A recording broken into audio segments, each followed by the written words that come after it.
Thank you very much, First Minister. Nick Robinson, BBC News. Two, if I may. One specifically on RBS that you raised. Are you suggesting that the decision of RBS has no consequence, or do you accept that by moving their base to London, tax revenues would move to London? In other words, Scottish taxpayers would have to make up the money they would lose from RBS moving to London. And on a more general point, John Lewis's boss says prices could go up. Standard Life's boss says money will move out of Scotland. BP's boss says oil will run out. Why should a Scottish voter believe you, a politician, against men who are responsible for billions of pounds of profits? Why should they believe a biased BBC? No, let us answer, and I'll be able to perhaps do a reverse question to the BBC's role in these matters, which I'm sure Nick will be perfectly happy to explain. Firstly, can I just correct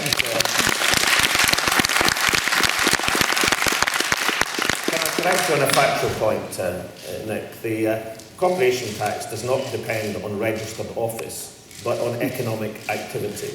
For example, our estimates on corporation tax for Scotland at the present moment don't include the profits of NatWest or any of the Royal Bank's operations anywhere else in the UK, just because the brass plaque is in Scotland. That's not how corporation tax works.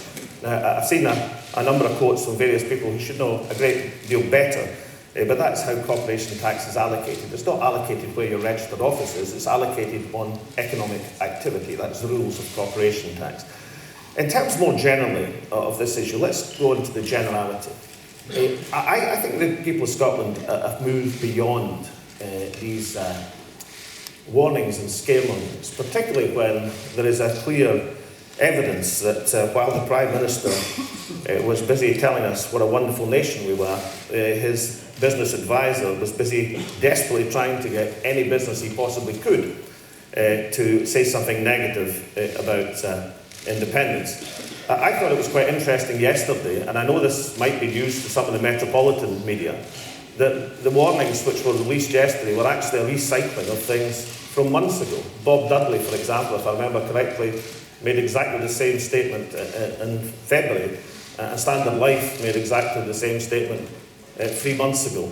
I know that it was news to some people, but certainly wasn't news to the people of Scotland. But let me turn very specifically to the question of the Royal Bank of Scotland. I've read you the statement to staff released this morning from the Chief Executive of the Royal Bank.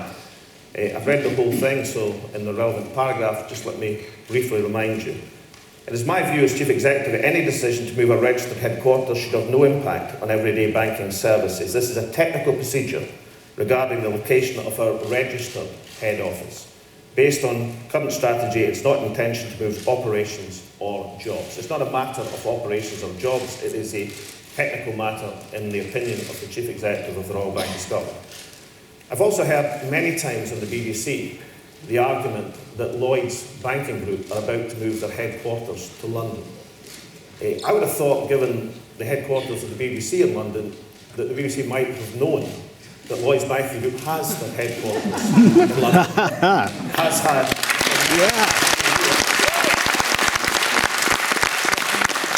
and has no jobs and it's registered, attached to its registered office, which is of course a plaque in the Mound, which is there not incidentally to do with the Bank of Scotland, it's there because of Lloyd's takeover of the TSB many years ago.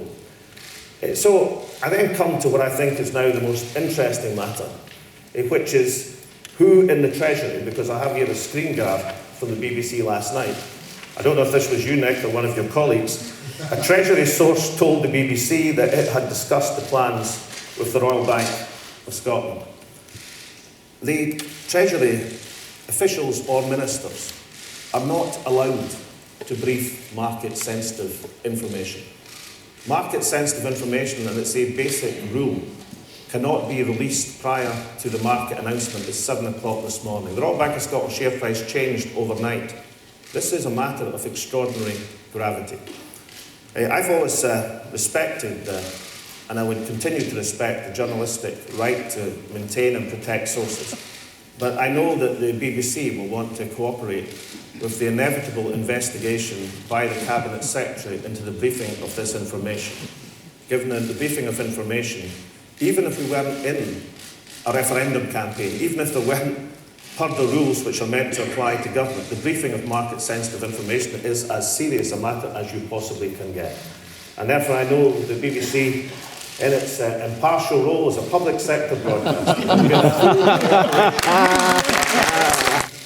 yeah, remember the first start of the question? Corporation tax is based on economic activity, not on your registered office. In, for example, yes, Dick, please. In, for example, the statement I've given you, and for example, in the Scottish Government calculations of corporation tax, we do not count the activities of Royal Bank of Scotland in London or NatWest or elsewhere. It's based on economic activity. That is the rules of corporation tax. And given that the Chief Executive of the Royal Bank of Scotland has said this does not involve, even if it happened, the movement of operations or jobs, and it is, after all, a contingency, but wouldn't involve the movement of operation and jobs, then clearly it would have no impact on personal tax revenues either. And I know that we'll want to report the very sensible statements from Angus Grossart and also from Martin Gilbert of Aberdeen Asset Management this morning.